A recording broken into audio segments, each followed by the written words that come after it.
Don't incarcerate people that's not guilty. A former murder suspect says San Antonio police locked him up for a crime he did not commit. Tonight, he's sharing his story only on KENS 5. This begins more than 2 months ago when San Antonio police said they had arrested the two men behind a New Year's Eve killing near a local motel. Nearly 3 weeks later, the Bexar County District Attorney's Office rejected the case and let those men out of jail. One of them is speaking to KENS 5 anchor Marvin Hurst about his innocence, SAPD's investigation, and how it led to him being homeless. I call y'all because I was wrongly arrested due to a lot of he say, she say that was not true. Jarian McGarity has a complicated story. San Antonio police say a witness saw the 42-year-old and Deundray Thomas walk up and kill Charles Shelton on New Year's Eve. Investigators say Shelton was eating in his car outside of his hotel room when two men just shot him to death. On January 6th, McGarity and Thomas were arrested for his murder. Did you all get together and go out and decide that you're going to kill Charles Shelton? No, sir. After sitting in jail for 19 days, court records show the Bexar County District Attorney rejected the case. Thomas and McGarity got out of jail, but the murder charge is still on their record until they can get it expunged. McGarity lived in this apartment complex not far from the murder scene. Due to the arrest, he, his fiancée, and his young son got kicked out.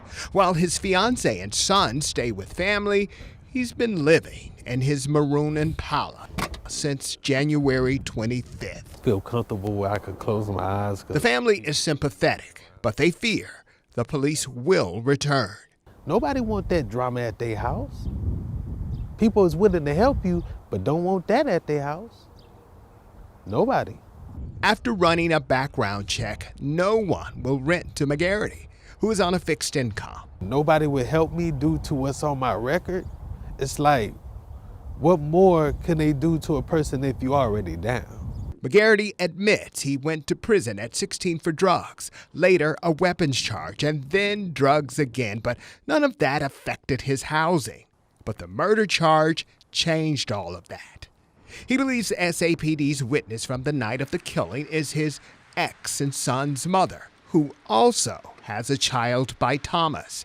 Both men have custody of their kids. I made it to the party directly at 8:30, and I did not leave there until 2 in the morning. McGarity says police didn't check out his alibi until he was in jail. On the night of the murder, he says he was celebrating with family. Everybody always want to lie. So we reached out to the San Antonio Police Department to get their perspective on what happened in this case. And to be honest with you, we did not get very far. We wanted to know things like, are Thomas and McGarity clear in this case? Don't know. They wouldn't say. Is there an unknown killer still out there on the loose? Don't know. They wouldn't say. They did tell us, though, that the investigation is still active. In a statement, the Bexar County District Attorney's Office says they can't speak to the specifics, but the DA says a rejection means additional evidence or investigation is required from law enforcement before they can file charges. Meantime, McGarity is on disability, so he doesn't work. He worries hotels would eat into his money that he would use if someone does let him rent. So all he can afford today is to live in his car. And this message to police: don't incarcerate people that's not guilty. Everything else is complicated. Marvin Hurst, KENS 5.